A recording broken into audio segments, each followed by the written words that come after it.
感谢天恩师德，感谢老前人钱老大德，感谢各位点师慈悲，感谢各位全贤的诚心，让后学有机会学习。Terima kasih para bijaksana sekalian memberi kesempatan kepada host untuk saling belajar. Dan pada hari ini kita mencoba untuk saling belajar bab ke-39. Ya, 39, yaitu TI mendapatkan satu. Sebelum mulai ini, Hoshia ingin menyampaikan satu cerita terlebih dahulu, yaitu cerita tentang Li Daxian beliau, Li Dongping, Li Daxian beliau. Jadi beliau adalah salah satu dari 8 dewa, yaitu pembina sejati ya. Dikisahkan sebagai pembina sejati, di mana beliau mendapat pencerahan dari Han Daxian, Han Zhong Li Daxian. Jadi pada satu kesempatan ketika beliau berusia 42 tahun, beliau adalah salah satu pejabat kecil di satu tempat, dan kebetulan pada usia 42 tahun itu beliau ingin mengikuti ujian untuk menjadi pejabat yang lebih tinggi, pejabat yang besar. Karena itu beliau berada di satu rumah makan, pada saat itu sedang makan siang. Lalu beliau melihat di depan beliau itu ada satu orang yang wujudnya itu agak menarik perhatian, yaitu dengan wujud yang tubuh yang agak gemuk, kemudian baju yang depannya, belahan di depannya itu agak terbuka, dan padahal waktu itu juga bukan musim panas, dan juga dengan dua ikatan seperti ikatan anak-anak di atas kepalanya. Jadi sangat menarik perhatian beliau dan kemudian dengan jenggot yang banyak, rada berantakan begitu sepertinya. Dan ketika beliau mau mulai makan, orang ini kemudian datang ke depan beliau. Orang ini adalah Han Daxian. Sebenarnya beliau sudah tahu bahwa Li Daxian sudah waktunya untuk memahami tentang Tao. Datang adalah untuk melintaskan beliau. Lalu ketika itu sambil mengobrol-ngobrol, Li Daxian kemudian bercerita kepada Han Daxian bahwa beliau sudah dari usia 20 tahun sampai saat sekarang ini mencoba mengikuti ujian, tetapi tidak pernah lulus sama sekali, dan itu sudah 22 tahun. Beliau berharap karena memang keluarganya adalah turun-temurun adalah pejabat terhormat, maka beliau ingin meneruskan menjadi kehidupan yang berbakti kepada negara sebagai pejabat yang terhormat. Pada saat itu Han Daxian menertawakan beliau. Han Daxian bilang bahwa kalau dilihat dari wajah Anda, sebenarnya wajah Anda ini sangat tidak cocok sekali untuk menjadi seorang pejabat. Tidak ada cocok-cocoknya. Bagaimanapun lihat, wajah Anda ini adalah wajah seorang pembina. Tidak mungkin cocok sebagai pejabat. Sebenarnya pada waktu itu Li Dongping, Li Daxian itu sangat tersinggung dengan ucapan yang seperti sedang menertawakan. Tetapi beliau kemudian diam saja, dan Han Daxian kemudian menjawab, sudahlah, lupakanlah. Sekarang mari saya traktir kamu minum arak saya. Kemudian dia menuangkan arak yang ada di tempat arak dia untuk Li Daxian. Li Daxian meminum arak itu baru satu teguk, itu sudah jatuh, sudah mabuk, sudah tertidur. Kemudian diceritakan bahwa ketika dia tersadarkan, dia sudah ada di tempat ujian dan sudah lulus ujian, sudah melalui semua rintangan dengan baik, bahkan menjadi lulus sebagai pejabat yang paling paling tinggi nilainya dan lulus, dan kemudian menjadi kebanggaan raja. Lalu dia juga mendapatkan istri yang terbaik, yang tercantik, juga anak-anak yang luar biasa, dan kemudian juga harta dan kekayaan yang berkelimpahan, kedudukan yang terus-terusan semakin tinggi dan berkelimpahan. Lalu pada usia dia yang ke-72 tahun, sama seperti ayahnya juga menjabat sebagai pejabat sampai usia 72 tahun. Jadi pada usia 72 tahun, ketika raja merayakan satu acara besar-besaran, anak dia salah berucap di depan raja dan menyebabkan raja sangat tersinggung sekali. Ketika itu terjadi, raja kemudian memutuskan bahwa akan menghukum mereka satu keluarga. Sampai kepada seluruh keturunan dan seluruh keluarga semua dihukum. Kemudian hanya sisa beliau dengan beberapa orang yang kemudian diasingkan. Ketika ada di dalam pengasingan, beliau merenungkan kembali. Apa yang didapat selama 30 tahun ini ternyata hari ini hanyalah berujung kepada kekosongan. Berujung kepada pengasingan di tempat yang sangat-sangat menderita dan tidak punya apapun. Dan kemudian ketika dia berjalan-berjalan di tempat pengasingan itu, tiba-tiba dia terjatuh ke dalam jurang, dan seketika dia bangun, dia menemukan dirinya masih ada di tempat kedai tempat dia minum. Tempat tadi beliau minum dan kemudian tertidur. Seketika dia bangun, dia terkejut sekali dan dia melihat bahwa Han Song Li Ta-sien masih ada di depan beliau. Lalu bertanya, wah, saya sudah tertidur berapa lama? Kemudian dijawab, baru beberapa menit. Bubur yang dimasak tadi pun belum matang. Baru beberapa saat saja, belum lama. Dan dari situlah kemudian beliau baru menyadari bahwa sebenarnya seluruh kejadian dalam kehidupan manusia, baik kita mendapatkan harta benda, kenamaan, tahta, cinta, keturunan, segalanya, itu sebenarnya hanyalah mimpi sesaat saja. Karena apa? Karena kalau sudah dilewati pun sampai akhirnya semua orang akan terjatuh dan bangun dengan kesadaran bahwa oh, ternyata semua sudah berlalu. Tidak ada yang bisa dimiliki selamanya. Karena memikirkan hal itu, kemudian beliau memutuskan untuk melaksanakan pembinaan diri bersama dengan Han Ta-sien. Barulah kemudian ada riwayat tentang Han Ta-sien dan Li Ta-sien ini, Li Tongping beliau. Jadi dari kisah ini sebenarnya maaf nih PPT-nya judulnya salah. Ini judulnya adalah TI mendapatkan 1 bab 39. Jadi pada cerita ini sebenarnya adalah berkisah kepada kita apabila kita merenungkan kembali dalam kehidupan kita itu, kita selalu dari kita sekolah, kemudian kita dikatakan, oh kamu supaya sekolah yang pintar, supaya nanti kamu besar, kamu bisa jadi orang sukses. Setelah sukses kita bilang, oh kamu sudah sukses, nanti kamu sukses, kamu baru bisa dapat pasangan yang baik. Setelah ada pasangan, kita dikatakan bahwa kamu ada pasangan, kamu harus punya keturunan. Setelah itu terus berjalan kehidupan, ternyata sampai kepada akhir hidup kita semuanya itu hanya kosong belaka. Semuanya itu hanya proses yang bersifat sementara. Dan setiap proses itu tidak ada satupun bentuk yang tinggal dan bisa kita miliki selamanya, tidak ada. Semuanya adalah ketidakkekalan. Karena itu dikatakan sangat beruntung sekali ketika kita bisa dalam kehidupan yang sifatnya sementara ini, kita bisa mendapatkan satu petunjuk suci, yaitu mendapatkan petunjuk tentang Tao, petunjuk tentang jati diri kita yang sesungguhnya, yang sebenarnya kekal abadi, yang sesungguhnya adalah memiliki kapasitas paling besar dan tidak terhingga.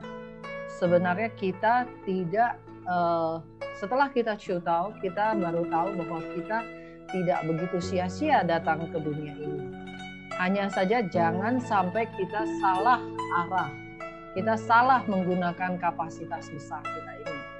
Yang ada hanya sia-sia. Kalau tidak, sebenarnya kedatangan kita ke dunia ini sangat-sangat berharga. Kedatangan kita dunia kali ini adalah merupakan perjalanan yang paling penting. Dalam bab ini Lao Tzu beliau menyampaikan, Tao mengawali siklus dengan satu. Sebelumnya kita sudah pernah membahasnya, yaitu Tao Sen I I Sen Er, Sen San San Sen Wan Tu.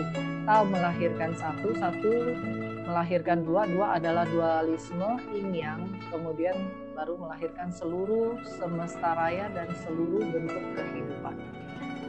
Jadi kita semuanya berasal dari Tao. Tanpa Tao tidak ada kehidupan, tidak ada semesta raya. Bagaimana bisa ada seluruh kehidupan? Bagaimana bisa ada kita? Bagaimana bisa ada badan raga ini? Tidak ada.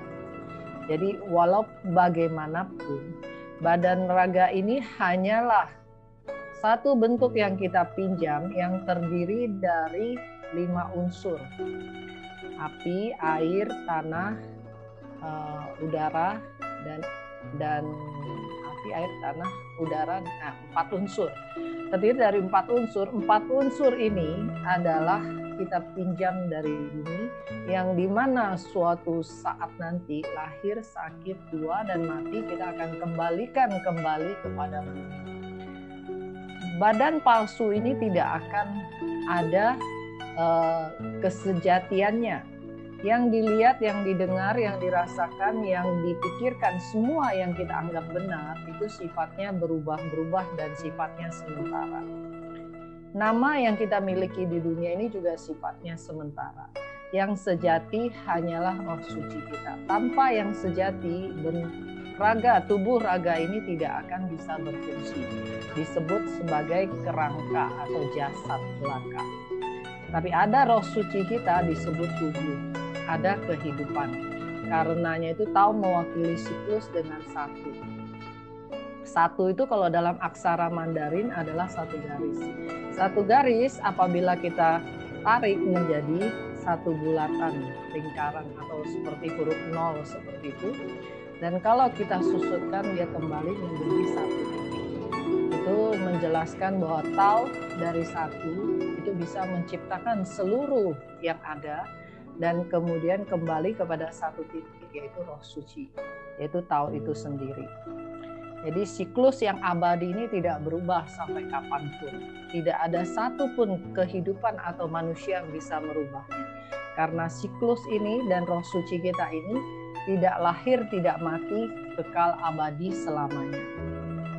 Lalu Lao Tzu beliau menyampaikan lagi, langit mendapatkan satu menjadi jernih.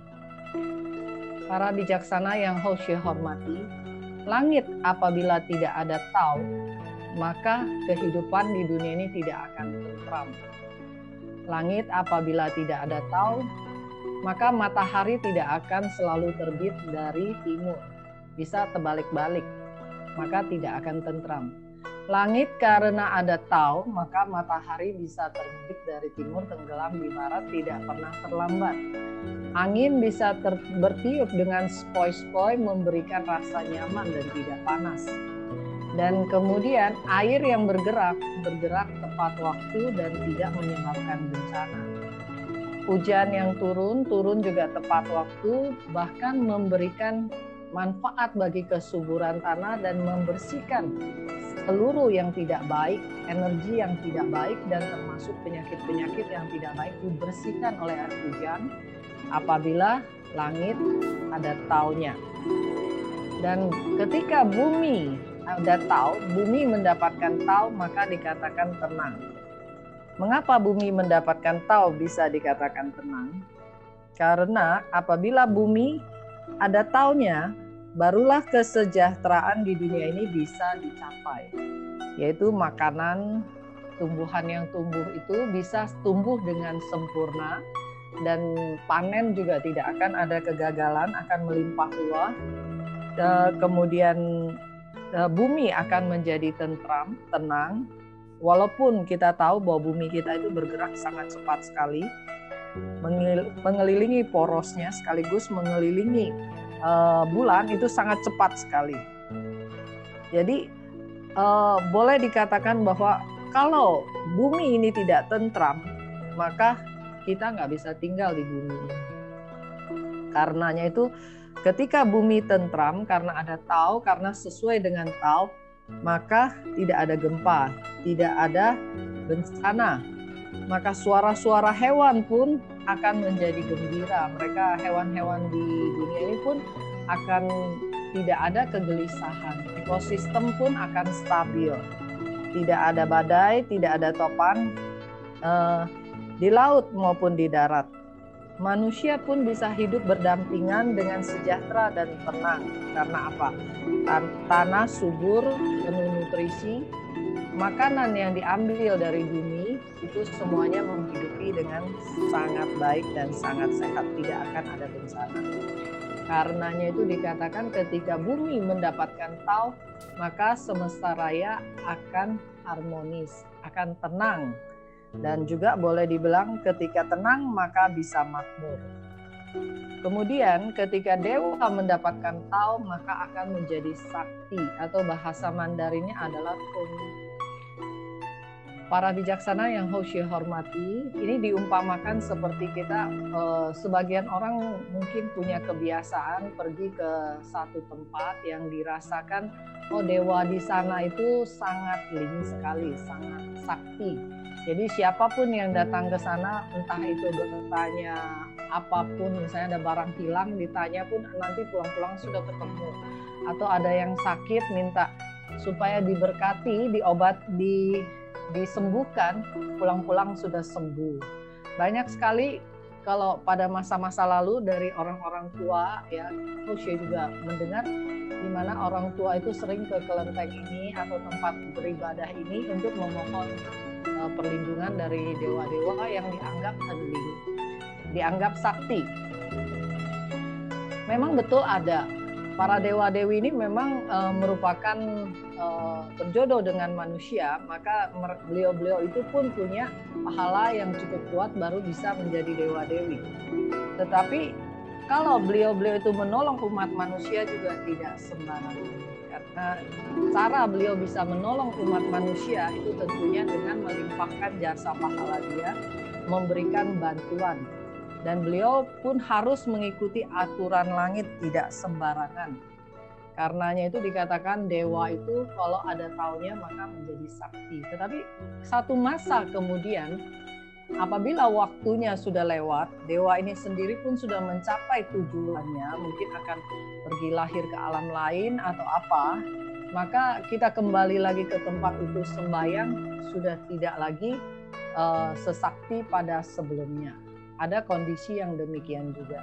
Jadi dikatakan dewa mendapatkan satu maka hening, maka sakti.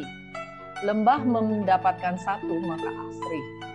Lembah apabila ada taunya, apabila kita tidak merusak satu ekosistem, maka ekosistem itu sebenarnya akan bergerak dengan sendirinya dan menciptakan keharmonisan yang menguntungkan seluruh makhluk di lingkungan itu.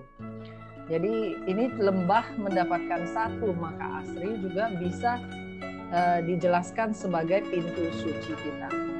Pintu suci kita dikatakan sebagai lembah apabila kita memahami pintu suci kita dan memahami roh suci kita melalui pintu suci kita, sesungguhnya akan bisa memunculkan polo miao智慧kita, kearifan sejati kita. Kalau bisa memunculkan kearifan sejati kita, maka kita bisa kuan zizai pusa. Kita bisa observasi pada bodhisatwa yang leluasa pada diri kita. Maka kita bisa terlepas dari keterikatan akan kefanaan, keterikatan pada yang tidak sejati. Badan yang palsu ini bisa menjadi kekuatan bagi kita untuk mencapai kapasitas sejati kita. Karenanya itu dikatakan lembah mendapatkan satu maka akan asri. Kehidupan mendapatkan satu akan berkembang. Kalau dalam kehidupan manusia mendapatkan petunjuk Tao, barulah dia bisa menyadari arah tujuan hidupnya yang sebenarnya. Seperti halnya kita lihat di luar sana masih banyak sekali orang yang tidak dan belum ciutau, belum membina diri. Sebenarnya jauh lebih beruntung bagi kita yang sudah ciutau dan sudah membina diri. Paling tidak, walaupun belum sempurna pembinaan kita, tetapi kita sudah tahu arah kita. Kita sudah tahu tujuan kita. Walaupun setiap hari perjalanan kita sedikit atau banyak, tetapi kita tetap berkembang. Karena kita berpedoman pada yang sejati. Dan kalau bisa tetap berkembang, tentunya adalah menuju kepada hasil yang baik. Hari ini berkurang karmanya, hari ini berkurang keterikatannya, hari ini menambah pahalanya, itu terus yang kita lakukan. Maka kita akan berkembang menuju tujuan yang baik. Mencapai kebudahan bukanlah suatu mimpi di siang bolong, bukanlah suatu yang tidak mungkin, tetapi akan menjadi sesuatu yang bisa dicapai oleh setiap orang yang sudah mendapatkan petunjuk suci, mendapat bimbingan langit, dan mendapatkan tau, dan dengan tekad sungguh-sungguh menjalankannya. Kemudian raja mendapatkan satu adalah luhur. Raja mendapatkan satu, maka yuto, ada keluhuran. Kalau ada keluhuran, maka tidak memikirkan kepentingan diri sendiri. Bila tidak memikirkan kepentingan diri sendiri, maka akan mengutamakan keuntungan untuk orang banyak, manfaat untuk orang banyak. Apabila suatu negara dipimpin oleh raja yang mempunyai keluhuran, maka negara itu pasti akan damai, tentram, dan sentosa. Setiap orang hidup di dalam keadaan yang stabil dan tidak mempunyai kekurangan.